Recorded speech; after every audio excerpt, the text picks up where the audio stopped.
Boa noite, pessoal, tudo bem? Estamos aqui no nosso último encontro do semestre e temos o prazer de receber a Lívia Gavioli Machado, que é advogada e administradora judicial. Ela é sócia da Ativos Administração Judicial e Consultoria Empresarial e do Gavioli Machado Advogados Associados. Ela é diretora do IBDE, coordenadora da Comissão de Direito Recuperacional do IASP, membro do SPG do INSOL, membro da Comissão Nacional do OAB Direito Empresarial, além de autora de diversos artigos jurídicos. A Lívia vai trazer para a gente uma aula sobre criptoativos e recuperação judicial. Lívia, a palavra é toda sua e, novamente, muito obrigado pela sua aula. Muito obrigada. Boa noite a todos e a todas. Agradeço o convite que me foi feito pelo Dr. Luiz e parabenizo ao CriptoJus por todas as iniciativas já realizadas com trabalhos de pesquisa, debate e diálogos, visando aprimorar o conhecimento e desenvolvimento de boas práticas relacionadas tanto ao universo cripto e ainda explorando a sua interface com outras áreas do direito.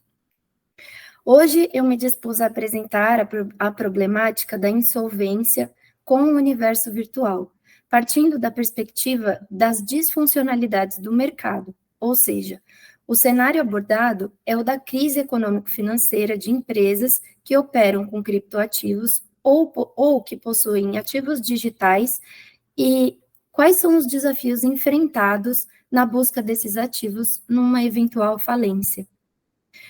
Como todos aqui são especialistas no mercado cripto, o meu objetivo não é trazer dados ou me aprofundar na especificidade de cada um dos ativos, mas sim compartilhar as preocupações relacionadas à efetividade dos processos de insolvência, sobretudo quanto às funções do administrador judicial.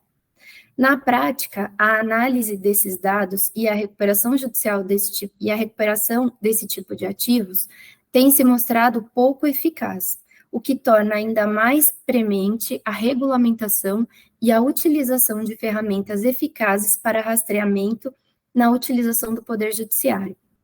Bom, eu vou mudar um pouquinho aqui a minha apresentação, a gente conversou uns minutinhos antes do gravando, e então eu descobri que os alunos não têm aula de recuperação judicial na sua grade regular, é uma aula optativa do 5º ano, então eu imagino que seja uma aula um pouco menos frequentada, apesar do professor e dos professores aí, dos monitores serem incríveis, autoridades no assunto, mas então eu vou me permitir fazer uma introdução aqui. Como funciona a recuperação judicial e a falência, em linhas gerais, para que todos nós fiquemos na mesma página e para que possamos avançar nessa questão e nesses desafios do direito digital, dos criptoativos, sejam eles criptomoedas, NFTs, tokens e etc. Bom, eu sou administradora judicial, então eu posso dizer que a recuperação judicial e a falência, elas são processos que têm características muito próprias, né? Enquanto a recuperação judicial funciona como um meio de soerguimento da empresa, a falência funciona como uma forma de retirar a empresa não mais viável do mercado. E, por isso, o posicionamento, principalmente do administrador judicial, precisa ser muito diferente nesses dois processos.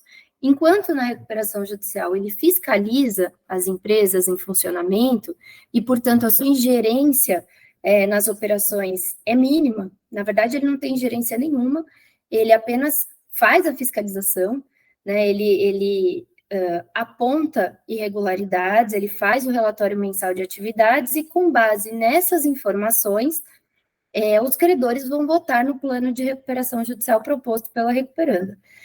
Na recuperação judicial, eu costumo utilizar a expressão de que o administrador funciona como um mitigador da assimetria de informações, né? Enquanto nós temos credores de diversos tipos, desde os credores trabalhistas até fundos de investimento, empresas que têm um suporte jurídico dos mais elaborados, dos mais requintados, nós temos também essa diversidade de credores. Então, portanto, a função do administrador judicial é justamente traduzir as informações prestadas pela recuperanda, sobretudo as contábeis, para que todos os credores tenham acesso e saibam da real situação da empresa, para quando forem votar no plano, proposto, saberem exatamente qual que é a viabilidade daquele plano, já que o próprio administrador não opina sobre a viabilidade econômica do plano de recuperação judicial. Ponto, essa é a falência. Ponto, essa é a recuperação judicial, desculpa. Na falência já é um pouco diferente. O administrador judicial tem um papel muito mais ativo. E foi exatamente sobre esse aspecto que eu comecei a pensar e estudar, não tanto quanto vocês, mas comecei a enfrentar um pouco mais esses desafios, a princípio não na prática, porque eu comecei a me interessar pelo tema no ano de 2018, 2019, pensando, na verdade foi com uma provocação, eu tive uma provocação de um promotor que me mostrou um panfleto de uma construtora que chamava Exetec, e olhou e disse, olha aqui, se você for nomeada a Jota, como é que você vai fazer? Quando eu olhei, tinha bem em cima do panfleto escrito, aceitamos bitcoins como parte do pagamento. E aí eu pensei, acho que eu preciso olhar isso. E daí para frente, eu fui estudando, fui buscando informações, e para minha surpresa, todas as informações que eu encontrei não eram suficientes para buscar esse tipo de ativo.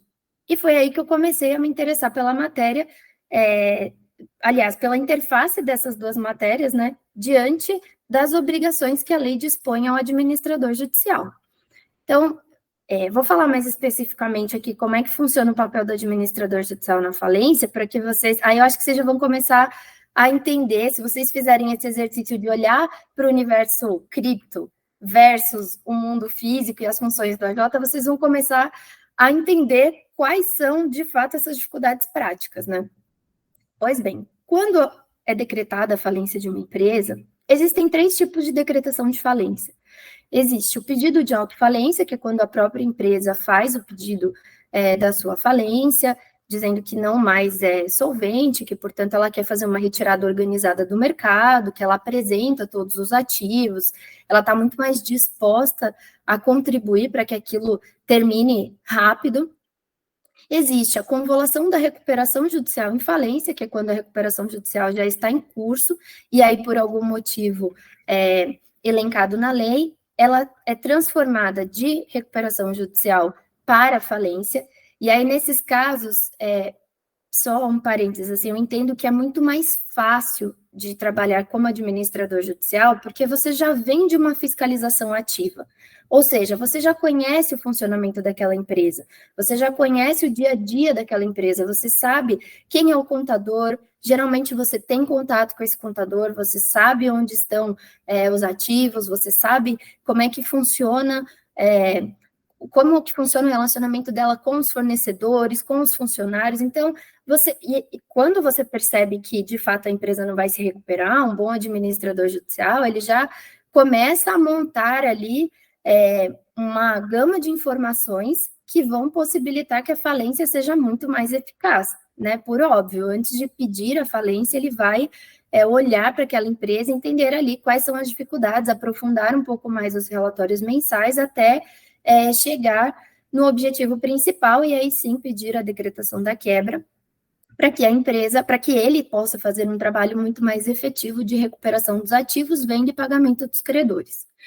Pois bem, e aí o último cenário, que é o pedido da recuperação, que é o pedido da falência por algum credor, e aí eu vou falar do artigo 94, inciso 1º, que é pela impontualidade. Eu acho que esse é o artigo em que a falência... Existem 2 artigos em que a falência é decretada de forma mais direta, que é pela impontualidade e pelos atos de falência, quando, por exemplo, o sócio da empresa some, sem deixar nenhum responsável, sem que os credores, ou até então os clientes, tenham alguma forma de localizá-lo, ou de retirar o produto, de conseguir a efetividade do serviço, enfim. Então, só contextualizando, assim, o cenário que eu vou tratar agora é esse, tá? De uma falência decretada sem a convolução da recuperação judicial e não um pedido de autofalência. Pois bem, quando é feito o pedido de falência, O juiz abre prazo, existe todo o processo legal, é apresentada a contestação. Se a empresa não for localizada, nem na citação por edital, é nomeado um curador especial para que a empresa, para que o princípio da ampla defesa do contraditório seja respeitado. É apresentada essa contestação e, por fim, se já estiver claro, se o juiz não tiver mais nenhum pedido, nenhum esclarecimento, ele vai decretar a falência. Antes dessa decretação da quebra, geralmente, isso não está na lei, tá? Mas é uma praxe, até pela efetividade do feito, para que, de fato, o administrador judicial tenha sucesso na sua arrecadação, o juiz manda essa sentença ao administrador judicial, dizendo, olha, irei nomeá-lo nesse processo, ou passa o número do processo para que o administrador judicial já tome as medidas cabíveis ali para a primeira diligência de arrecadação, que é feita exatamente no momento em que a sentença é disponibilizada no site do Tribunal de Justiça. E aí eu disse disponibilizada e não publicada, tá? Eu acho que isso é bem importante dizer, fica para uma outra discussão, mas assim, queria também deixar isso bem claro, porque quando a sentença é disponibilizada, o administrador judicial precisa ir até o local, lacrar o imóvel e tomar todas as medidas que eu vou detalhar agora para que vocês possam fazer esse comparativo do físico e do virtual. Então, portanto, não é da publicação, existe uma discussão em relação a isso, porque muitas vezes, só outro parênteses, agora já acho que já é um colchete, né? Nem fechei o primeiro, mas outra observação que eu acho relevante, como todos aqui são estudantes de direito, eu acho que é legal também falar um pouquinho mais do tema da insolvência.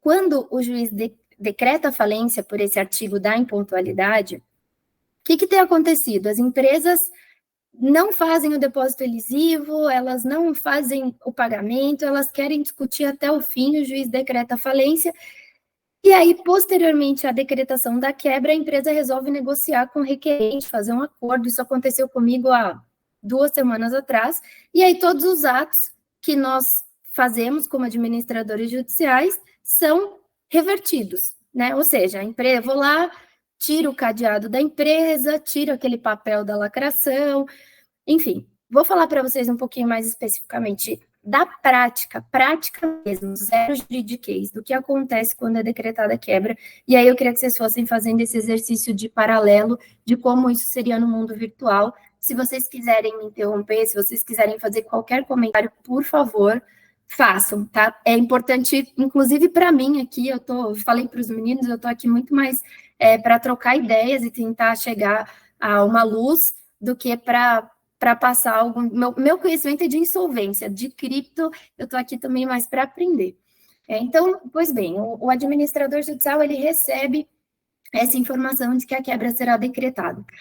Imediatamente, eu vou falar do que eu faço, tá? Imediatamente eu entro no Google, verifico o endereço, como é que é a empresa, é um galpão, vou contar do que eu fiz na prática nessa última empresa. Era uma empresa que fazia aqueles compensados aquelas placas de pré-moldado para galpão, sabe aqueles galpões de logística gigantes de 100 mil metros quadrados? Pois bem, a sede era o escritório, né? A sede era em Mogi e a fábrica em Guararema. Então, a quebra foi decretada imediatamente quando eu vi aquela sentença, entrei no Google, coloquei o endereço ali, o tamanho da empresa, eu passei a mão no telefone, liguei para o leiloeiro, falei, olha, me ajuda aqui a achar uma segurança, a gente vai precisar de segurança no local, a gente vai precisar de uma equipe para ir lá já e listar tudo que tem, né? Vamos olhar lá, olha, tem aqui uma máquina, tem aqui uma betoneira, tem X caminhões, tem... Então, esses foram os atos preparatórios. Chegando lá, como já tinha esse pedido que eu falei para vocês, que hoje em dia até bem comum, a jurisprudência tem aceitado, o que, na minha opinião, não deveria acontecer, mas, enfim, a jurisprudência tem aceitado esse pedido de reversão da quebra, eu tomei o maior cuidado, por quê? E agora a gente começa a falar um pouco do universo digital fazendo esse paralelo. Quando eu cheguei lá e lacrei o estabelecimento comercial, coloquei lá literalmente uma corrente no portão e deixei os meus seguranças na porta, o que aconteceu? a dona da empresa falou assim, doutora, e os contratos que estão ativos? Nós temos 40 obras em andamento. E aí eu pensei, 40 obras em andamento, como é que eu vou fazer?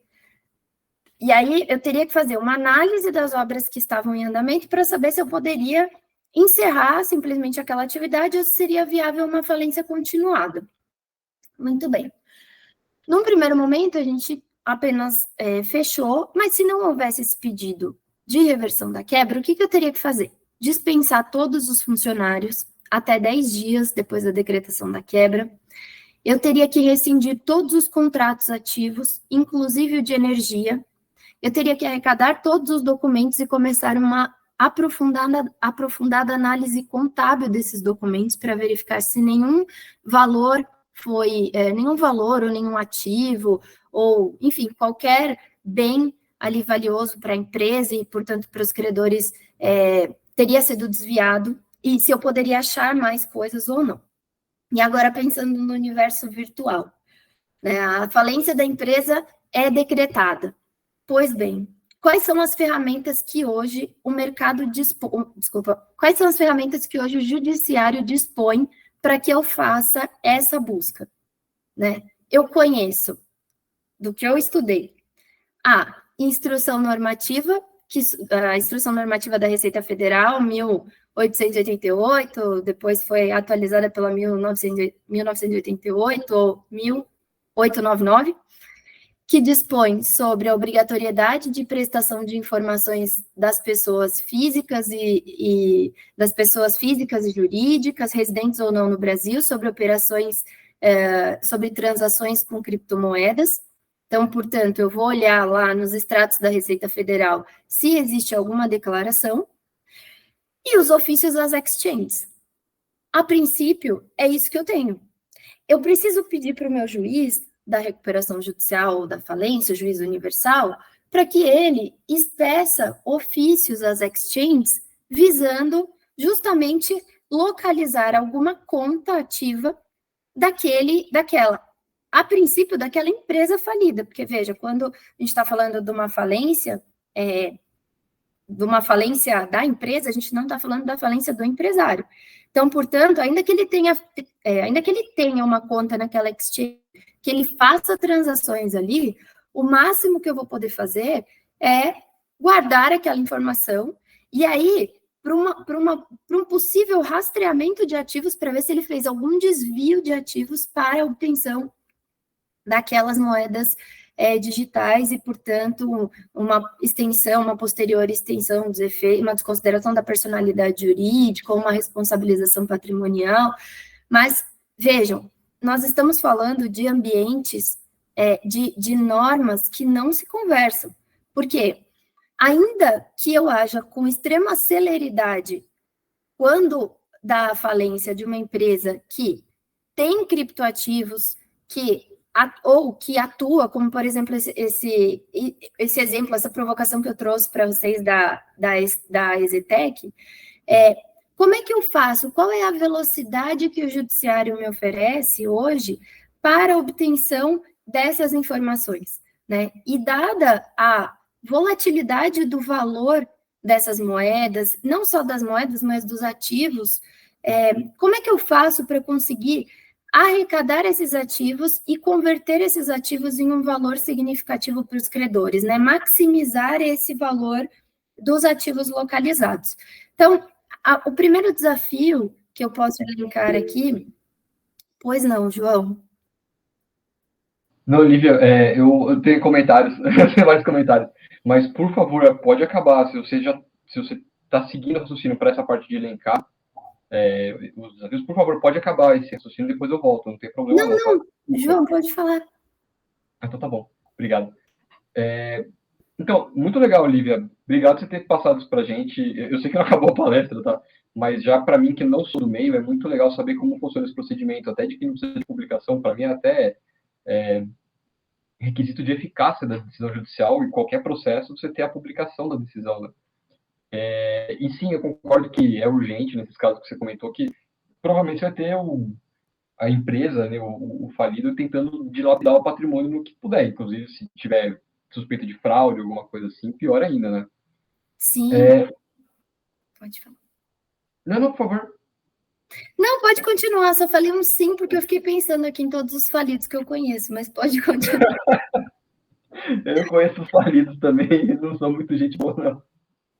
Mas é legal que você colocou isso, até porque assim, uma primeira distinção que eu penso na minha cabeça é que tem dois lados dentro de criptoativos que a gente pode pensar em recuperação judicial, ou falência mais recorrentemente, que é ou você está do lado da exchange, que é a corretora que detém os ativos em nome dos clientes, ou você está do lado de uma empresa que tem uma conta junto a uma exchange. Por quê? Porque a gente já teve várias corretoras, várias, que tiveram problema de gestão, problema de fraude, problema dos mais variados, que eles perdem acesso aos bens, que eles, enfim, apostam dinheiro do cliente, perde, sem uma separação patrimonial eles podem fazer isso. Não podem, mas eles acabam fazendo, porque a lei não expressa em falar que eles não podem. Então, assim, eu acho que o caso das exchanges, se a gente estivesse olhando para uma falência de uma exchange, que nem isso foi, sei lá, Mt. Gox, FTX, teve outras nos Estados Unidos, teve Celsius, teve um monte que a gente pode falar aqui. Eu acho um pouco mais complexo. Mas isso que você está trazendo para o lado tá bom, então tem uma empresa que ela é cliente de uma exchange. Já tem a primeira dificuldade dos criptativos, que é, mas a pessoa ter conta junto a uma exchange depende muito da sofisticação, eu acho, de cada cliente da exchange. Mas, assim, em tese, uma dificuldade, um dos desafios que é colocado pela tecnologia é que você não depende de manter ela numa exchange. Para mim, essa é a grande diferença na parte de recuperação de criptativos e de ativos tradicionais. Seja valores imobiliários, seja de dinheiro em conta bancária, porque você pode tirar do sistema da exchange e você coloca em software, você coloca em pendrivezinho que te dá acesso a armazenar a senha, você consegue extrair o saldo que você tem no exchange para dentro dessa sua carteira. Então, assim, concordo, a IN 1888 ela é muito positiva no sentido de ela obriga não só o cliente a declarar para a Receita que ela tem aquilo, então apareceria numa declaração de imposto de renda, como também obriga a exchange a fazer essa declaração para a Receita. Acho que não depende nem de valor, é qualquer valor que a pessoa faça de compra, a exchange tem que falar que esse CNPJ teve essa movimentação.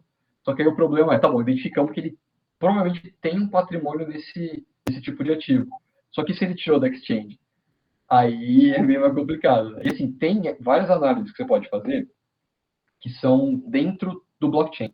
Eu não vou me afastar muito de Bitcoin aqui, porque até muito do que eu vou falar é replicável para os outros, mas a maior parte, o maior volume, maior movimentação, maior capitalização de mercado que tem do Bitcoin, acho que acaba sendo que a maior parte das empresas buscam. Você até comentou do Zetec, né? Que aceita. Eu acho que eles não aceitam dois. Né? Oi? Que eles não aceitam? É que tem outras que são menos capitalizadas, que são mais brincadeira do Twitter do que um ativo financeiro sério. Que Deus sabe como é que funciona para você armazenar, tirar de exchange, enfim. Mas eu imagino que assim, tá bom, então eu tenho, o dado que eu tenho pela IN 1888, eu tenho que tal CNPJ teve um balanço em algum momento de, vamos falar, um Bitcoin, sei lá, só para arredondar. A partir do momento que eu sei que essa pessoa tinha uma conta na exchange, mesmo que ela tirou o valor da exchange, eu sei para onde ela mandou dentro da rede. Eu consigo, dentro do explorador dos blocos, né, de cada transação que é registrada, eu consigo falar, tá bom, então aquela conta CNPJ na exchange enviou o saldo para aquele endereço. Então, a partir desse endereço, eu consigo atrelar esse endereço à identidade daquela PJ. E dessa transação eu consigo seguir as próximas.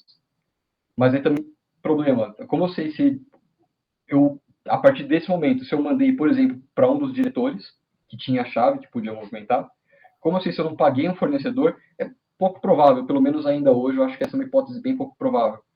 Mas, enfim, você não pode garantir, a partir da segunda interação, se foi feita uma interação por fora do ambiente regulado da exchange, que ainda está na mesma mão do mesmo proprietário esse saldo. Pode ter saído já, você não consegue falar, não, ele tem isso, ele está escondendo. Então, assim, eu imagino que é um desafio bem grande, porque, para mim, a grande diferença é, se você tem que fazer uma execução, eu estou mais acostumado com execução civil, você faz a execução, você vai lá, basta em Jude, já é oficiado automaticamente, todos os bancos, corretoras, tudo que a pessoa tem conta já é congelado até o limite lá da execução, então já está tudo dentro do sistema. O dinheiro que você tem, a chance de você ter o dinheiro no bolso é muito baixa. Se você for pegar avião, você não vai conseguir subir no avião, só você colocar na cueca e mesmo assim a galera pega. Então, assim, eu acho que a grande dificuldade é essa, a gente conseguir traçar, depois da saída da exchange, se está na mão da pessoa ou não está. E até se, vamos supor que deixou o saldo na exchange, a pessoa nunca tirou da exchange. A exchange não é oficiada como se fosse uma corretora de valores imobiliários. Então, assim, você tem que sair atrás de fazer ofício para todas as exchanges, muitas das quais a gente não sabe se existe, algumas são nacionais, algumas são estrangeiras. Exatamente. Não, Né? João, eu achei maravilhosa a sua intervenção, inclusive eu encerro a minha fala por aqui, porque o João falou tudo o que eu ia falar. Não, pelo amor de Deus, desculpa. Não, Pelo amor de Deus, você sabe muito mais do que eu. Fica à vontade. Foi só um comentário que eu vi o momento de fazer. Me desculpa, por favor. João, tô brincando, Pode imagina. É que foi ótimo. Eu achei muito legal que você trouxe esses pontos, porque eu acho que hoje essa é a grande discussão, que é a centralização versus a regulamentação. Né? A gente tem aí o Banco Central como responsável por regulamentar, né, por criar aí as diretrizes de regulamentação, mas a gente tem a dificuldade da centralização que descaracteriza todo o sistema, que é o coração do sistema, que é justamente descentralizar essas transações e etc. Mas, assim, você tocou num ponto muito interessante, que é quando a falência é da exchange e a separação patrimonial. Salvo engano, esse também foi um tema muito discutido quando do projeto de lei, né? Olha, não sei se a minha memória vai me trair aqui, mas eu acho que era até o artigo 13 que tratava da separação patrimonial. Esse tema era essencial, e aí eu confesso que eu comecei a olhar para isso e estudar um pouco mais o projeto antes da promulgação da lei mesmo, por conta desse artigo, porque quando nós que trabalhamos com falência e com recuperação judicial, a gente acaba ficando um pouco, não vou usar a palavra negativo, mas não é bem essa palavra, a gente acaba ficando assim um pouco mais conservador em algumas coisas, né? Principalmente porque a gente vê o erro, a gente tenta reconstruir uma história do que deu errado, voltando no tempo para entender onde se perdeu e como é que a gente consegue achar ali algum outro ativo, ou se existe algum indício de fraude ou não, etc. E aí, a separação, essa separação patrimonial, ela é essencial, inclusive para o titular da criptomoeda, né? Seja Bitcoin ou qualquer outra, porque quando você assina um contrato, quando você está adquirindo, ou quando você está apenas alocando a sua cripto ali para a corretora trabalhar o seu ativo, você não tem segurança nenhuma. Né? Eu, particularmente, não vi nenhum contrato de aquisição ou, enfim, de corretagem que traga essa disposição da separação patrimonial da própria exchange com as criptos do titular. Portanto, se você tem a falência decretada, eu, como administradora judicial, eu vou arrecadar tudo que está ali naquela carteira. E aí, depois, você que vai ter que provar que é titular daquela cripto, especificamente daquela cripto, né, daquela moeda ali, enfim, eu não sei como é que você vai fazer para comprovar, eu não tenho acesso a muitos contratos de aquisição de ativos digitais, mas os que eu vi me trouxeram um alerta, então, vocês que são advogados, que estão formando aí na faculdade, que já atuam nos escritórios, eu acho que isso é um tema muito legal para ser discutido para os escritórios que atuam, para as pessoas físicas e jurídicas que adquirem esse tipo de ativo ou que deixam, que alocam esse tipo de ativo numa corretora, porque isso é um risco muito grande, né? Quando você coloca lá o seu criptoativo, sua criptomoeda e a corretora fale, a sua segurança é zero, porque eu, como administradora judicial, possivelmente você além de comprovar que o crédito é seu, antes disso você vai ter que distribuir um incidente ou fazer um pedido de restituição, comprovar. Então, assim, até isso acontecer, com certeza já passou um bom tempo, que é o tempo do judiciário, que não conversa com o tempo do mercado, né?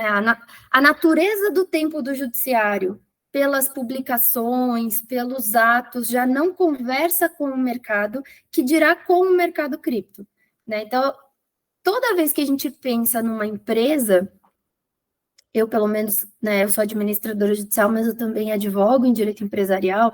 Toda vez que eu olho para uma empresa, eu penso numa possível falência, não só dela, mas dos parceiros, de quem ela se relaciona, né? Quais são os cuidados que eu tenho que ter ali? E aí, quando eu olho para esse universo digital, virtual, eu fico pensando mais ainda nisso, né? Acho que vocês estão acompanhando o caso da 123 Milhas, super desafio. Falei com a Jota, que foi nomeado, não o da perícia prévia, que o processo foi suspenso, mas falei com a Jota hoje, liguei para ele, doutor Otávio Balbino. Falei, Otávio, como é que vocês fizeram para fazer essa análise prévia no caso da recuperação judicial?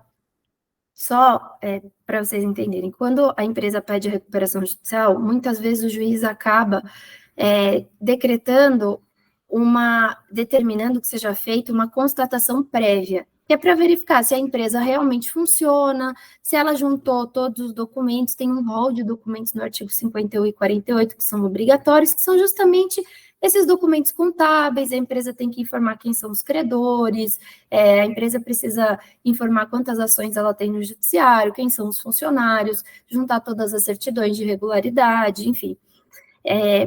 E muitas vezes o juiz foi uma alteração recente da lei, o artigo 51A, da lei 11.101, que já era uma prática de mercado e aí foi positivada com a reforma da lei. Então, o juiz determina essa constatação prévia para verificar se a empresa cumpriu essas condições. No caso da 123 Milhas, primeiro a empresa foi a recuperação judicial, o processamento da recuperação judicial foi deferido, e aí foi nomeado o Otávio, né, Otávio Balbino. E aí eu liguei para ele, agora eu falei, Otávio, e aí posteriormente foi suspenso pelo tribunal e determinado uma perícia, uma constatação prévia, tá? Foi meio que inverso. Falei, Otávio, o que vocês fizeram com as milhas? Onde estava isso no balanço patrimonial? E aí, essa também era uma questão que eu queria trazer para vocês, a importância da observância, da contabilidade das empresas, seja da própria exchange, seja de outros tipos de operadora de cripto, seja de empresas que se relacionam com outras empresas ou pessoas físicas que se relacionam com empresas que fazem operações com ativos digitais, como, por exemplo, é o caso das milhas, que acho que é muito mais corriqueiro do que as criptomoedas, apesar de hoje uma expressiva parte da população ter acesso e utilizar as criptomoedas. Acho que as milhas e até o cashback é um exemplo muito mais fácil de trazer quando a gente fala de falência ou de recuperação judicial de empresas que operam com ativos digitais. E aí eu perguntei para ele, e aí, como é que vocês fizeram? Ele falou, Lívia, como teve como foi no Tribunal de Justiça, foi suspensa a RJ e foi determinada a realização da constatação prévia, a gente estava se debruçando sobre essa questão, mas sem dúvida seria um desafio imenso, porque como é que a gente ia ter que achar ali no balanço patrimonial, a gente ia ter que olhar onde é que essas milhas estavam alocadas, a gente ia ter que ter certeza que todas as declarações que eles estavam prestando eram verdadeiras e como é que eu ia fiscalizar essa empresa. Então, veja, a gente tem desafios quando a gente fala de ativos digitais, a gente pensa que é uma coisa tão longe, mas na verdade está no nosso dia a dia, né? E aí a gente acaba, como administrador judicial, vou dar sequência àqueles atos que eu falei, só para ficar mais claro, e aí, João, por favor, fica à vontade, se você quiser falar mais qualquer coisa, quiser dar mais qualquer exemplo, fica à vontade, tá? Você e o Jean, o Fábio, enfim, o Luiz, Daniel. Bom, então, após essa arrecadação, nós fazemos toda essa análise dos documentos para verificar quais são os ativos disponíveis que não estavam na superfície, né, que não estavam ali na diligência de lacração. E, posteriormente a isso, nós fazemos a avaliação desses ativos, que aí já começa o desafio número 2. Como é que você avalia um ativo cuja volatilidade é quase que imediata? Hoje eu arrecado um ativo digital de uma empresa que estava operando até ontem, qualquer tipo de ativo digital, e aí como é que eu faço essa avaliação? E o preço que eu fizer a avaliação e apresentar na data X será o mesmo preço que ela será vendida na data Y, dada a oscilação do mercado? Né? Então, lembrando que o administrador judicial, ele precisa trazer o máximo de segurança jurídica, não só para os credores, mas também para possíveis compradores, né? Numa disputa, por exemplo, num leilão, eu preciso fazer uma avaliação, fechar o preço daquele ativo e dizer, olha, vocês estão disputando a partir desse preço, vamos lá, né? Diante disso, a reforma da lei, também positivou algumas outras práticas que já vinham sendo exercidas no artigo 142, que é a venda por agente especializado, que eu acho que daí se aplica muito bem ao caso dos criptoativos, porque eu, como administradora judicial, não tenho condição de operar sozinha a venda desses ativos. Acho que também seria muito inseguro assumir essa responsabilidade sem um agente especializado, então fica aí também mais um mercado para vocês que gostam do tema. Eu acho que é importante, é um mercado que vem evoluindo, né? Apesar das poucas discussões, mas a gente já vê a necessidade de encontrar esses profissionais. Eu fui nomeada num pedido de recuperação judicial, só, voltando para a RJ, só um pause na falência, eu fui nomeada num pedido de recuperação judicial de uma empresa do Rio de Janeiro, em que eu tive que acionar um colega de vocês, não sei se vocês conhecem, o Rafael Stenfield, ele é bem conhecido da área, participa de vários grupos, vários fóruns, para me ajudar a ler o balanço da empresa e os extratos de atividade. Era uma empresa de consultoria, era uma corretora também, né? E aí ele fez diversas provocações a respeito das ilegalidades cometidas, e se existia atividade, não existia atividade, se a atividade era fraudulenta ou não. E antes de qualquer conclusão, eu precisava de alguém para ler aqueles extratos, porque como é que eu ia saber se todas aquelas linhas de operação eram, de fato, vinculadas àquela corretora, ou o que aquilo significava? E ele fez um trabalho incrível, então fica a dica aí para vocês que atuam nessa área, além de todo o direito aí em si, vocês ainda têm um mercado muito mais amplo na recuperação judicial e na falência. E aí, pois bem, voltando à falência, então eu fiz a arrecadação, localizei, mandei os ofícios para as exchanges, o que é pouco, como você falou, João, para quem? Quais que eu vou mandar? Eu posso listar 10, 20? Tudo bem. E se essa exchange não estiver no Brasil? Tudo bem, eu posso tentar um juízo de cooperação, pedir para o meu juiz da recuperação judicial, que os juízes da falência e da recuperação judicial aqui de São Paulo, acredito que do Brasil, têm sido muito antenados a essas questões e têm usado o juízo de cooperação de uma forma muito prática para a obtenção de algumas outras informações, não só relacionadas a ativos digitais, mas nesse caso específico, eu não vejo outro caminho. Porque se eu mando um ofício para essa exchange e ela diz, eu não vou cumprir, talvez eu precise sim desse juízo de cooperação e de um processo auxiliar para obter essa informação. E aí, quando eu chego lá fora, eu não posso fazer aquela pesca de, fishing expedition.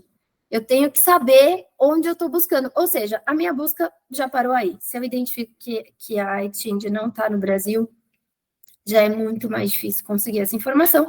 E, geralmente, quando a empresa fale e foi cometida alguma fraude ou alguma prática de ilícito para ocultar patrimônio, por óbvio que ele não vai deixar circulando aqui no Brasil, né? Ele não vai deixar o ativo circular por aqui, ele vai tirar esse ativo do país justamente por essa dificuldade que a gente tem hoje de obter essas informações. Então, pois bem, eu mandei os ofícios, algumas corretoras me responderam, não, de fato, olha, está aqui, a empresa X, ela tem aqui essa conta, consegui identificar 3 contas, muito bem. Olha, eu sou administradora judicial, eu preciso transferir essas moedas para uma outra conta. E aí, eu vou transferir para onde? Para a conta judicial do Banco do Brasil? Não, né? Aí também já é uma outra diferença. Então, uma solução que tem sido utilizada o administrador judicial abre uma conta em nome da massa falida, ou da forma que o juiz determinar, para que esses ativos sejam transferidos, e essa conta, ela precisa de várias camadas de segurança, como, por exemplo, múltiplas autorizações para que sejam transferidos esses ativos dessa conta para outras contas, ou mesmo para que eles sejam convertidos em moeda, enfim, não sei nem se é esse o termo convertidos, mas vou usar aqui, porque eu acho que daí todo mundo, ficar claro para todo mundo. Então, essa tem sido também uma outra prática que vem sendo utilizada, que é essa transferência. Muito bem. Bom, então achei os ativos, a Exchange falou, olha, tenho aqui e tal, mas eu vou precisar da senha desses ativos. E aí o falido simplesmente não quer entregar essa senha. Ele não vai entregar. Eu não vou conseguir fazer nada com esse ativo. Então, veja, muitas vezes a gente acaba diante de falências frustradas, né, fadadas ao insucesso pela falta de ativos, de empresas que operam com esses ativos virtuais, como, por exemplo, as exchanges. Jean, eu já vou passar para você, só vou concluir essa parte, tá? E Desculpa. também eu acho que é importante dizer que os e-commerces, eles podem também ser assemelhados, acho que a gente pode fazer essa analogia das falências frustradas por falta de ativos aos e-commerces. Tudo bem, eles não são ativos virtuais, mas eles estão em um ambiente virtual, onde a dificuldade de localização de ativos dessas empresas é muito grande. Claro que daí a gente não está falando de uma empresa consolidada no mercado, que tem conta num banco, em bancos normais, que, enfim, opera, que tem lá uma sede, vários computadores, vários funcionários. A gente está falando de milhares de e-commerces que existem hoje, que são os hubs de fornecedor e consumidor, em que a empresa pode muito bem atuar com um computador, apenas, um celular, né? Vou até mais longe, um celular. Hoje ela pode operar com um celular e ser um e-commerce. Ela registra o seu CNPJ, muito bem, ela tem uma sede e ela atua com um celular. Então, qual a possibilidade dessa falência ter algum ativo quando decretada a quebra? Praticamente nenhuma, né? E a gente sabe que o dinheiro, quando da decretação da falência, ele é um item de luxo, muito raro acharmos dinheiro nas contas dos bancos quando da falência. Claro que daí existe o rastreamento de ativos, existem profissionais muito experientes no mercado, inclusive para fazer o rastreamento dos ativos digitais. O Dr. Rafael, que eu trouxe aqui para vocês, ele trabalha com isso também. Mas, sem dúvida, é um desafio prático muito significativo. Então, vou abrir aqui para o Jean. Vai lá, Jean. Se quiser concluir, Lívia, Não, pode falar. Beleza. Eu quero falar depois do Jean também, tá só com a gestão. Que assim, eu estava falando sobre essa questão de muitas exchanges terem que fazer a parte delas, né? Porque elas têm o controle das chaves privadas, os usuários, e se elas não quiserem conceder esse tipo de informação, ou quiserem sumir com dinheiro, tudo bem. E eu até estava pensando no caso da FTX, que foi bem parecido, né? Na verdade, não foi nem parecido, foi muito pior, porque, para comentar aqui também, acho que todo mundo está a par, né? Mas é legal trazer à tona que teve toda a queda do FTT, do token deles, entrou em falência, né? Eles pediram lá o capítulo 11, que é semelhante à recuperação judicial aqui no Brasil, e aí, do nada, sumiram vários ativos em um suposto hackeamento, né? Hackearam aqui minhas contas, não sei para onde foi. Até descobriram lá que tem uma enorme engenharia disso, que envolve diversos mixers de tokens, que fazem com que você não saiba direito para onde vai esse dinheiro, e aí não tem muito o que fazer, né? Simplesmente sumiu a grana, o SBF, o ACO, está condenado por fraude em todas as instâncias que ele foi julgado. E também é interessante ver que o próprio cara que assumiu a FTX depois com o processo de recuperação judicial, o John Rake, ele que tinha reestruturado a Enron só para trazer pelo menos a grana dos investidores de volta, foi que ele nunca tinha visto em 40 anos de trabalho tanta bagunça. Porque como não tem nenhuma exigência para as empresas de DeFi de prestar informação, de, de manter uma estrutura de governança adequada, simplesmente pegam o dinheiro e investem onde quiser e não divulgam nenhum balanço, ou não tem nenhuma necessidade de ter veracidade nos balanços. Então, acho que isso também é uma coisa interessante do DeFi, porque apesar de trazer princípios de liberdade, eles trazem outros princípios de centralização, outras realidades de centralização, né? Que são totalmente incompatíveis com os princípios da criptoeconomia anteriores, né? E aí também causa todos esses problemas judiciais de não ter como fazer, às vezes, uma recuperação judicial porque o dinheiro sumiu só. Eu só queria trazer à tona essa questão também, porque acho bem interessante pro caso. Sim, super interessante. João, você quer falar aqui, complementando o Jean? Deixa eu aproveitar, então, Olivia, obrigado. Na verdade, não é nem muito na linha do que o João falou, é um pouco uma outra coisa, porque enquanto você estava falando, na minha cabeça, meio que montei assim, dois cenários bem distintos.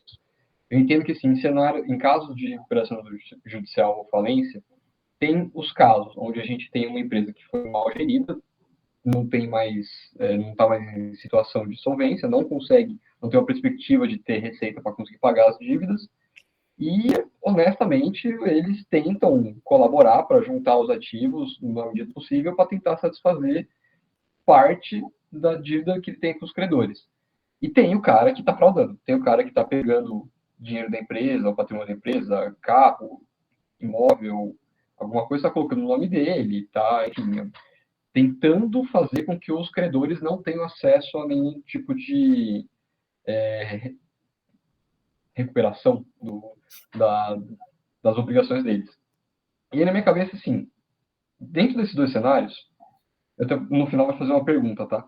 Mas desses dois cenários, a gente tem empresas que hoje adotam Bitcoin, são pouquíssimas, tá? São casos muito outliers que a gente tem para estudar. Tem um que é muito interessante nos Estados Unidos, que é uma empresa chamada MicroStrategy. Não sei se você chegou a ouvir essa empresa especificamente de nome. É uma empresa que eles... Assim, o CEO é meio louco, não tem outro jeito de falar.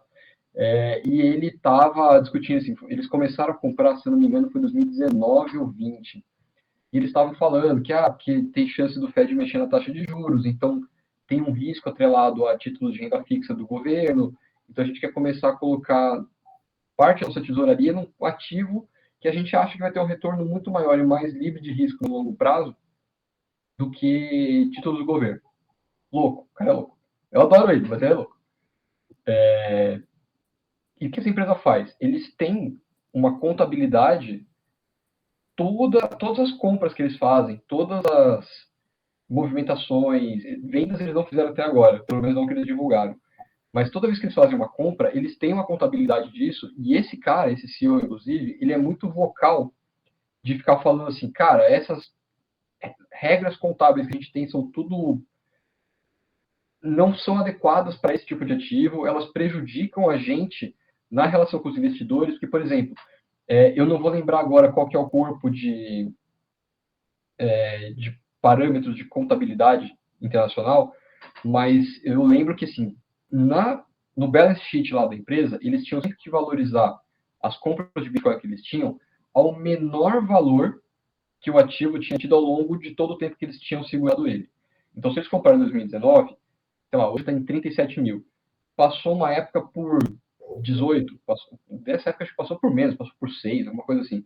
Então, assim, apesar de estar valendo 37, eles estão marcando nos balanços contábeis a 6 de essa posição patrimonial que eles têm. Então, quando você vai reportar isso para o acionista, fala, ué, cadê o dinheiro que estava aqui? Como que eu perdi 80% desse valor? Então, esse cara, esse CEO, ele estava brigando para fazer mudanças nessas regras contábeis, e eu acho que esse ano teve uma mudança que vai passar a considerar o valor de mercado dos ativos. Então, se você for reportar ele no dia 12 de dezembro de 2023, você vai usar o valor de mercado médio que ele estava nessa data. tem muita relevância para a recuperação judicial? Não. Mas onde eu queria chegar é assim... Tem sim. Então, por favor, pode me corrigir. Não, tem muita. Porque na recuperação judicial, a empresa, na verdade, ela é um benefício que busca a superação de uma crise momentânea. Então, a ideia da RJ é justamente que a empresa renegocie as suas dívidas presentes, tenha recursos para continuar girando a sua operação, e a partir da renegociação organizada por meio do plano de recuperação judicial, ela consiga superar a crise e voltar a operar. Esse é um dos preceitos da recuperação judicial.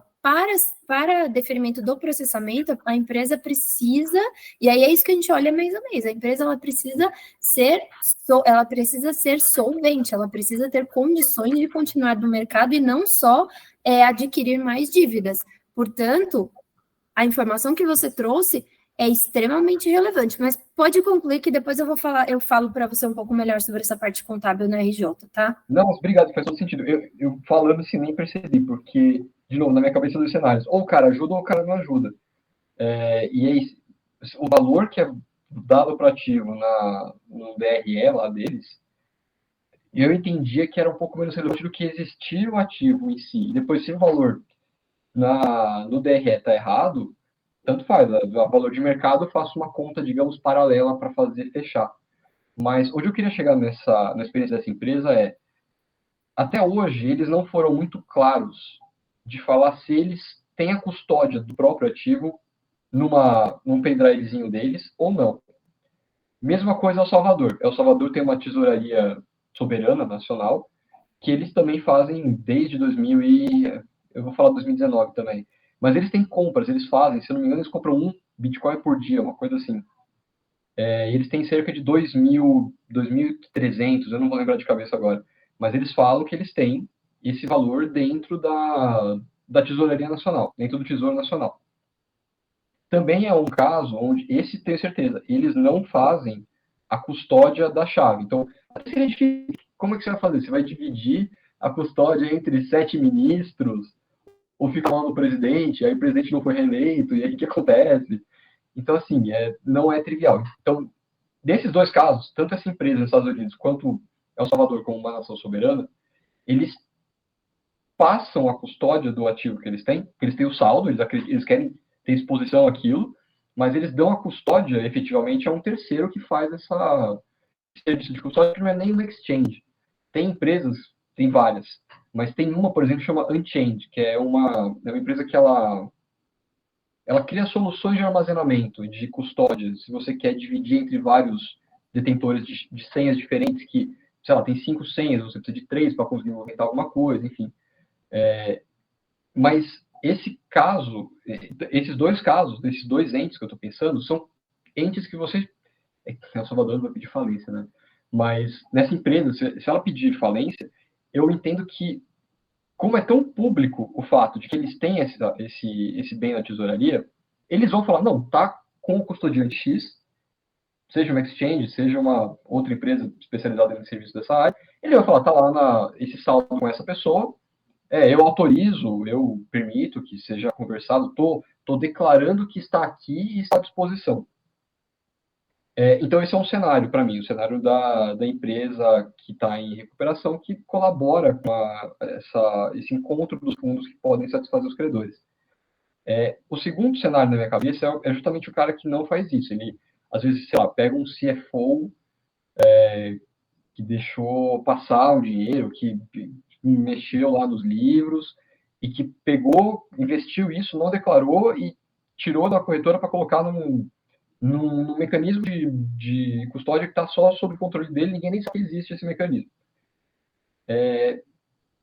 Esse cara é muito difícil de identificar, para não falar impossível.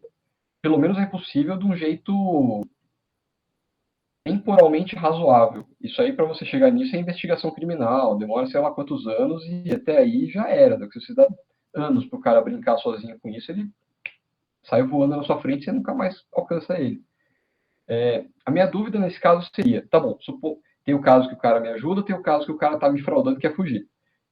Quando eu consigo demonstrar que existe a intenção de fraudar, que existe essa falta de cooperação, de colaboração, eu consigo, de certo modo, porque eu não conheço as disposições da recuperação judicial sobre isso, mas minha dúvida seria, a partir do momento que eu conseguir provar que existe isso, e aí quando eu vou provar também eu concordo, é um outro desafio, que eu consigo algum IDPJ contra ele, eu consigo alguma ação penal, eventualmente, contra ele, porque eu entendo que a coação, nesse caso,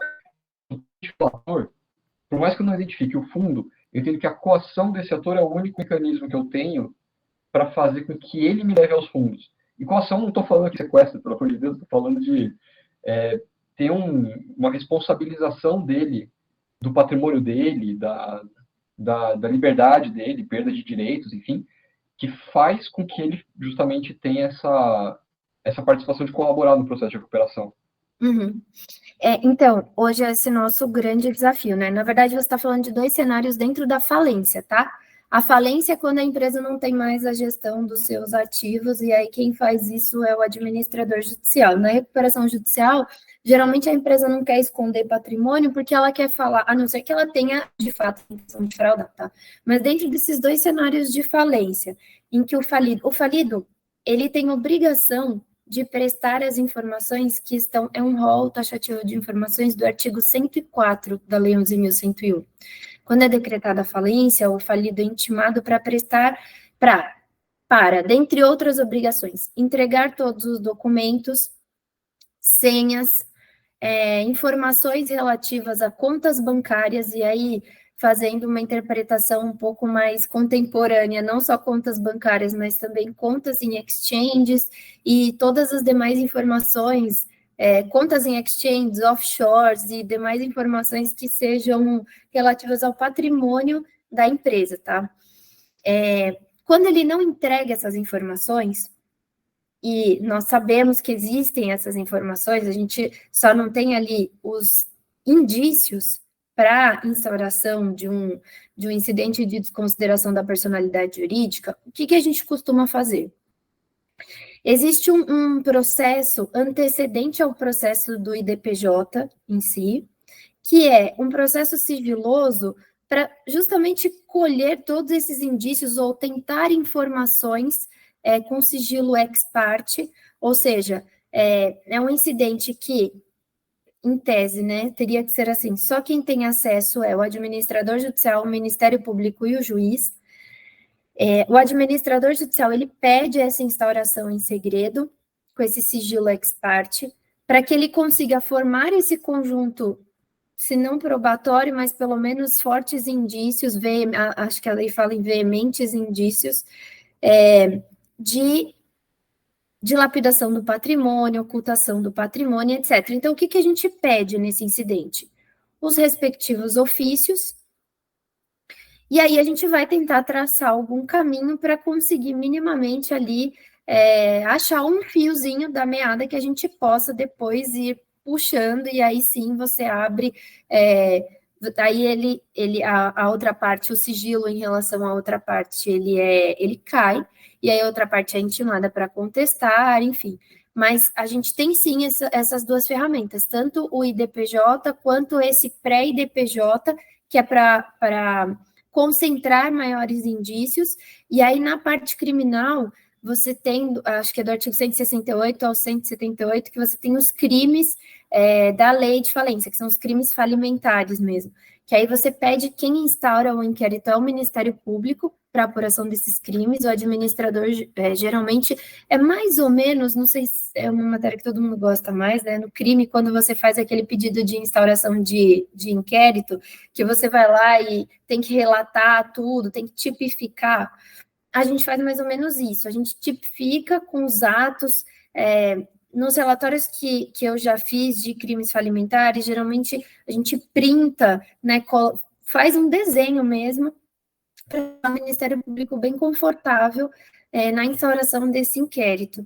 E aí, só falando a respeito da contabilidade, né, você disse que talvez seja irrelevante, muito pelo contrário, eu comecei os meus estudos dessa matéria justamente pela dificuldade de localizar onde esses ativos estariam na contabilidade, porque está aí o coração tanto da recuperação judicial quanto da falência, porque é lá que eu me baseio para saber o que eu teria que encontrar num cenário da falência. Quando eu chego lá e acho o balanço patrimonial e acho a DRE, o que eu tenho que achar aqui nessa empresa?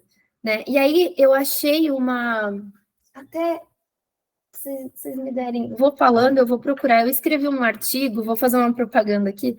Eu escrevi um artigo nesse livro do IASP, eu sou uma das coordenadoras da Comissão de Recuperação Judicial e Falência do IASP, e esse livro foi publicado logo quando da reforma da lei, a gente está fazendo a próxima edição para atualizar, mas eu só queria passar uma informação que eu acho bem relevante em relação à contabilidade. Eu escrevi um artigo com o juiz da primeira RAJ aqui de São Paulo, a respeito, dentre outros temas que a gente tratou, foram os ativos digitais na insolvência, e com pouquíssimas informações, como eu passei aqui para vocês, mas o que eu queria trazer para vocês é depois, se eu achar, eu mando para o Luiz, ele compartilha com vocês. Eu fui buscar, aqui achei, eu fui buscar um conceito, porque eu não consegui entender como que esses ativos eram conceituados, qual linha que eles entravam. Eles eram o quê? Ativos intangíveis? Ou, no caso de uma exchange, é o quê? Estoque? Mas se não é de titularidade da exchange, ele é estoque ou não é estoque? Onde ele vai? Né? Onde ele se encaixa? E aí eu achei uma definição de ativos intangíveis bem legal. Eu vou passar aqui para vocês, mas depois, se vocês quiserem, eu mando o link para vocês, que é a NBC TG04, que teve a última alteração em 2019, até a data desse artigo, que ela trata exatamente da definição, a norma técnica que define o ativo intangível. E depois, se vocês quiserem, eu mando o artigo também, que a gente escreveu aqui, aí eu coloquei aqui exatamente essa definição. Eu acho que se encaixa bem, e acho que é um dos primeiros lugares que a gente olha quando a gente vai buscar algum ativo, aí não no caso de uma fraude, né, no caso de uma empresa que faliu. E só fazendo essa ressalva, não necessariamente todas as falências são fraude, tá? Eu esqueci de falar isso, mas eu acho importante deixar claro que nem todas as falências são fraude, também existe a má administração, a obsolescência do produto, dentre outros fatores que levam a empresa ao insucesso e à quebra. Mas é inegável que, em muitos casos, a fraude é um tempero muito presente, né? Então, quando a gente trata, assim como nem toda exchange, nem todo operador, nem todo custodiante de ativos digitais, ele tem o intuito de fraude ou, enfim, de levar alguma vantagem ilícita. Mas nós também sabemos que isso pode acontecer e, pelo que a gente tem visto aí notícias mundo afora, isso tem acontecido até com alguma frequência. Eu fiz um pedido de falência em março, a falência foi decretada agora, depois eu vou até passar o número para vocês, de uma empresa, que era uma empresa de investimentos, como se fosse um clube de investimentos, chama Iniciativa Dharma. Se vocês quiserem buscar depois, chama Iniciativa Dharma, é uma empresa que, dentre outras operações, ela também atuava com criptoativos. Os meus clientes, eu tenho 10 clientes, os meus clientes, eles investiram dinheiro.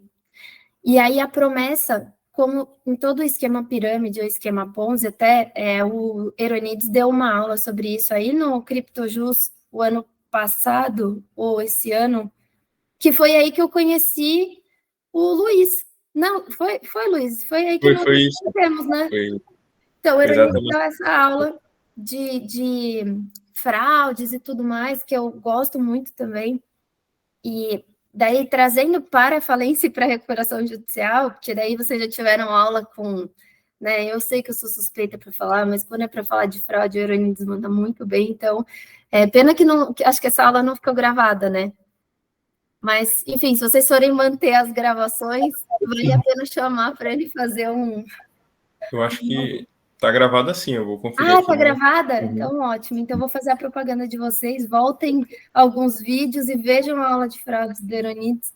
E aí, quando a gente fala de esquema Ponzi ou pirâmide, fica mais difícil, né, dentro de uma falência, porque já seria difícil com investimentos em dinheiro, né, e depois com a compra de ativos físicos, né, de ativos. O fraudador foi lá e comprou um apartamento, ele comprou um carro, ele fez um investimento em ações que estão regulamentadas pela CVM. Imagina hoje ele comprando aqui no Brasil um criptoativo e fazendo a conversão. Se alguém quiser me corrigir, eu acho que não é conversão a palavra, mas se alguém quiser me corrigir, em moeda, lá em Dubai. Né? Então, assim, muito mais fácil. E até aproveitando essa transnacionalidade do ativo, né? Essa globalização do ativo virtual, essa também se torna uma grande dificuldade, que é conseguir entender qual é o juízo competente no caso de uma falência ou de um pedido de recuperação judicial. Porque, em alguns casos, você tem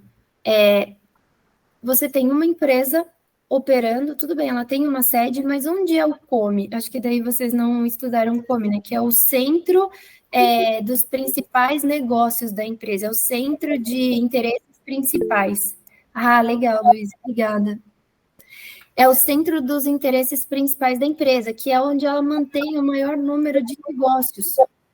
Então, como é que acontece, por exemplo, no caso de uma empresa que pediu uma recuperação judicial no capítulo 11 nos Estados Unidos, mas ela tem operações no mundo inteiro, e aí tem um pedido de falência no Brasil daquela empresa? Como é que funciona essa competência? Porque até então a rede, se ela opera na rede, a rede ela não tem, até onde os meus estudos me levaram, mas não existe nenhuma definição de competência sobre a rede, né? A rede é a rede. Portanto, você não tem uma definição escrita de até onde ela começa, onde ela termina, e a competência é de qual país, né? E, portanto, de qual legislação.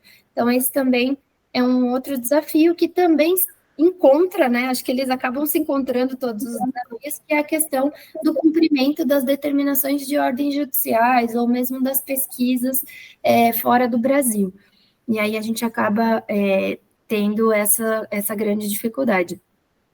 Além disso, o João já trouxe no comecinho, falando das carteiras P2P, né, em que as criptomoedas podem ser trocadas de pessoa para pessoa física para pessoa física, o que acaba dificultando ainda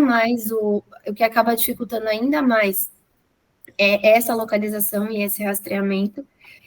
E então, eu imagino que vocês são o nosso grande futuro nas recuperações judiciais e nas falências, sobretudo, para nos auxiliarem com todas essas informações e com todos esses estudos que vocês vêm desenvolvendo aqui, para que nós tenhamos êxito na recuperação desses ativos e em como lidar com esse novo cenário, com esse novo ambiente virtual, em que as empresas, de fato, se instalaram e não tem mais volta. A gente tem aí o banco, tanto o Banco Central quanto a CVM trabalhando nessa regulamentação, e é isso que nos conforta um pouco do lado de cá.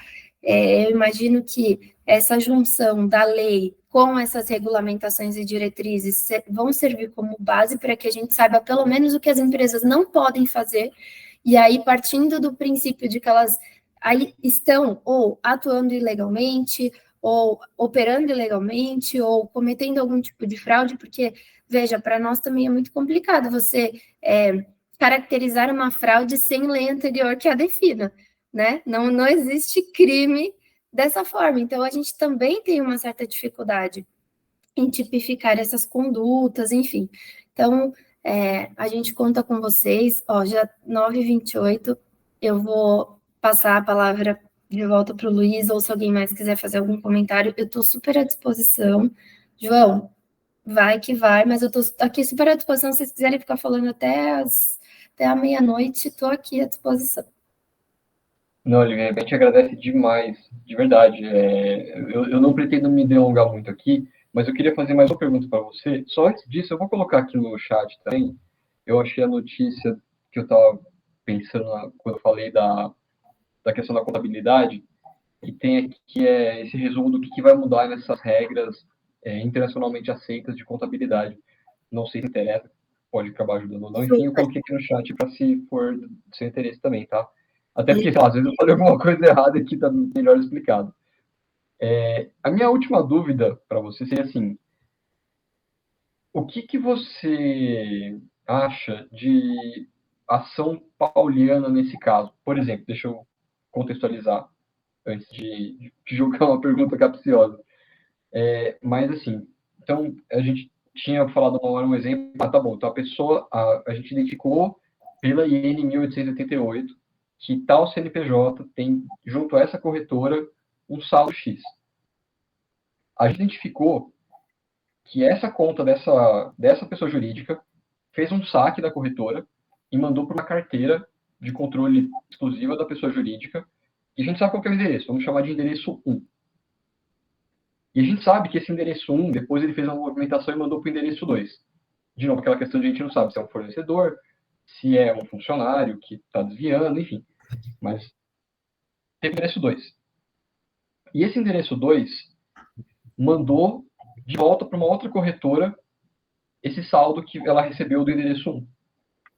E aí, quando chegar na corretora, eu tenho, de novo, o CPF está associado a isso, o CNPJ, se for o caso, enfim, eu consigo identificar quem que fez esse novo depósito de um fundo que foi proveniente desse desvio patrimonial. Você entende que, nesse caso, eu conseguiria judicialmente fazer o bloqueio desse saldo, mesmo que não tenha aparentemente alguma conexão entre a empresa original que está passando por falência?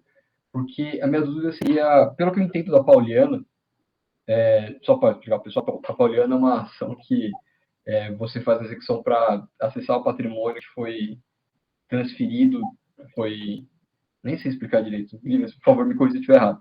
Mas, Vai, tá ótimo. Não podia, você estava já em execução. Você vai explicar, não vou falar mais nada. Por favor, você puder dar um resuminho. Mas a minha dúvida é, você teria que demonstrar o dolo dessa pessoa, ou você entende que seria possível fazer esse congelamento de bens também? Tá, deixa eu ver se eu entendi. Se o produto daquela falida, se a falida transferiu os bens numa operação fraudulenta ou com a intenção de fraudar os credores para outras empresas e numa cadeia disso lá na frente, se a gente pode bloquear aquele ativo comprovando, ou pelo menos para tentar comprovar que aquele ativo é fruto de um desvio patrimonial com a intenção de fraudar credor, é isso? Tá. Então, eu vou trazer uma informação aqui que eu não trouxe no começo, e acho que é extremamente relevante, talvez responda a sua pergunta. A gente tem ações próprias dentro da 11.101 para desfazimento de atos num período suspeito, tá? A gente tem um período de 90 dias anteriores ou ao pedido de falência, ou ao pedido de recuperação, ou ao primeiro protesto contra aquela empresa, que a gente chama de período suspeito, é o termo legal. Se vocês quiserem procurar na Lei 11.101, é o termo legal. Portanto, contra esses atos praticados durante o termo legal, ou seja, antes da falência, você tem algumas medidas específicas da lei. Uma delas é o pedido de ineficácia, quando você verifica que, de fato, aquela operação foi feita com base primeiro, né, você tem a ineficácia quando as duas partes sabem, daí talvez seja o caso que você trouxe, né, que é um negócio simulado, por exemplo. Eu, Lívia, passo meus ativos para o Jean passa para o Luiz passa para o João, para o Fábio, porque todo mundo está ali numa cadeia de negócios simulados para desfazer, para me desvincular daquele patrimônio, e no final das contas o Fábio vai passar para mim lá nas Maldivas, não, vamos falar um paraíso fiscal, vai lá no Panamá, para a gente poder aproveitar lá, a gente vai abrir uma offshore, enfim, a gente vai curtir esse dinheiro lá no Panamá, e aí cada um vai ganhar a sua parte, e aí a gente tem essa ação, essa ineficácia, tá? Para abranger nos casos dos negócios simulados. E aí que tá, essa sua pergunta, ela é muito conveniente, e ela também tem uma conexão com a sua primeira pergunta, que é justamente sobre esses incidentes de segredo de justiça. Lembra que eu falei que existem os incidentes de segredo antes do incidente da desconsideração? Porque aí você já está falando de um crime, e o administrador judicial pode sim dentre outras medidas, pedir algumas restrições ou pedir algumas informações quanto esses valores ou esse patrimônio em si. A grande dificuldade em responder a tua pergunta é dizer, no caso de um criptoativo, como que eu vou conseguir provar?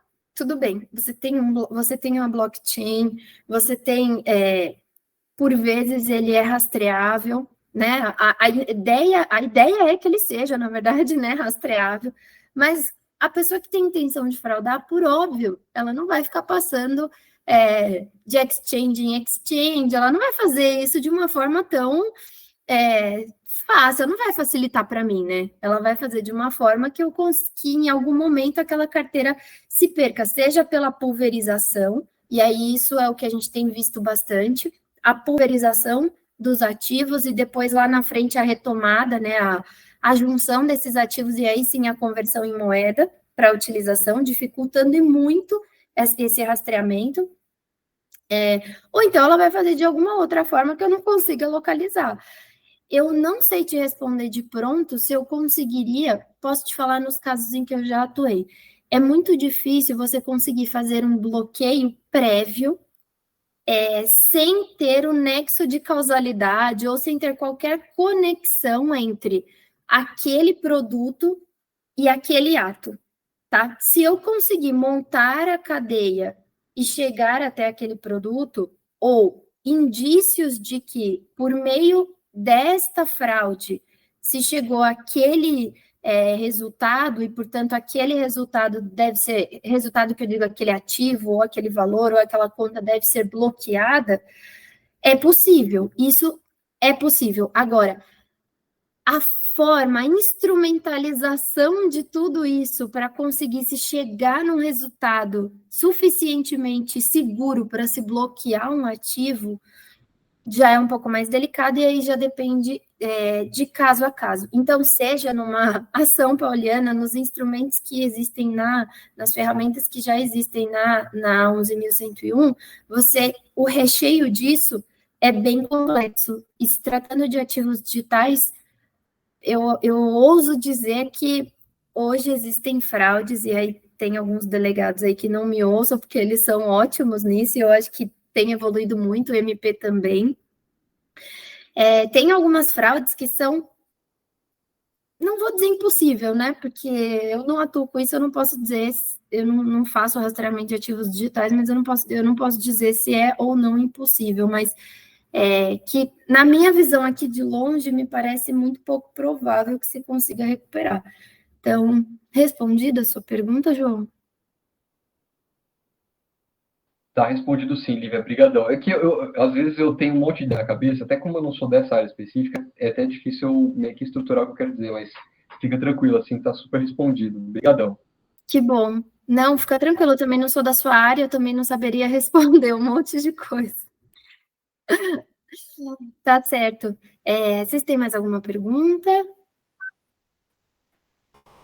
Mais alguma dúvida, pessoal? Não sei se o Fábio tem alguma dúvida específica. Fábio, você não vai me fazer nenhuma pergunta? Não, eu só queria agradecer demais a quantidade de informações que foram informadas, desculpa o paralelismo, porque assim, foi muito interessante saber sobre recuperação e falência para uma pessoa do primeiro ano e de uma forma tão simples que foi explicada, então eu queria agradecer demais. Fábio, eu que agradeço a sua atenção aqui. Do primeiro ano eu enchi vocês de informação, mas eu estou super à disposição, o que vocês quiserem conversar, o que vocês tiverem de... acho que novas dúvidas podem surgir. Eu também tenho dúvidas do lado de cá, então eu fico à disposição para essa troca de ideias e talvez, quem sabe, a gente não consegue achar algumas soluções para esses problemas juntos. Então, estou aqui, estou lá no Instagram, o Luiz me marcou lá. O que vocês precisarem de mim, podem contar comigo que eu estou à disposição. Parece muito, né? Eu falei, eu vou falar 1h30, talvez não fale 1h30. Imagina, a gente está aqui conversando, ó, já até passei de 1h30, ainda tinha muita coisa para falar, mas aí depois a gente faz um parte 2. Queria agradecer demais Luiz, muito obrigada pelo seu convite. Eu me sinto privilegiada em estar aqui entre tantas pessoas, né, profissionais, estudantes tão qualificados, com tanta vontade de aprender, e também tenho certeza que poderiam trazer informações. É que não dá tempo, né? Mas se a gente ficasse trocando aqui, tenho certeza que surgiriam discussões muito mais profundas e muito mais interessantes. E de novo, só agradeço, eu tenho muita admiração por esse instituto, acho que vocês fazem um trabalho incrível, tenho acompanhado aqui os outros professores e os outros expositores, e espero que vocês continuem por muitos e muitos anos, porque isso é um rico centro de informações para todos. Obrigada, Luiz. Não, eu que agradeço, Lívia. Justamente foi no Encontro da Euronides que a gente teve o primeiro contato, e eu particularmente fiquei impressionado com o tanto de conteúdo que você trouxe para o debate naquela ocasião. E aí comecei a acompanhar o seu trabalho, principalmente através do LinkedIn, e eu disse para os meninos também, quando a gente estava organizando esse semestre, que eu gostaria de trazer para falar também sobre esse tema que é tão complicado, que é RJ e cripto. Acho que a gente conseguiu ver bem com essa aula o quanto é complexo, o quantas implicações todo esse universo cripto traz para o universo da empresa em crise. Então, Lívia, eu fico muito feliz que você pôde estar conosco, que você pôde usar essa aula. Sério, foi incrível, assim, superou minhas expectativas pessoais, eu acho que nossas também como grupo, e eu fico muito feliz também, e claro, fico com o convite para continuar acompanhando a gente, e quando quiser participar dos encontros também, as portas estão sempre abertas, Lívia. Muito obrigado, viu? Obrigada a vocês, obrigada, Luiz. E o mais importante é que nós não furamos a greve, conseguimos fazer depois. Exatamente. Mantivemos a nossa integridade política aqui. Exatamente, agradamos gregos e troianos e estamos aqui. Exatamente. Obrigada, meninos. Boa noite. Muito obrigado, Lívia. Uma boa noite.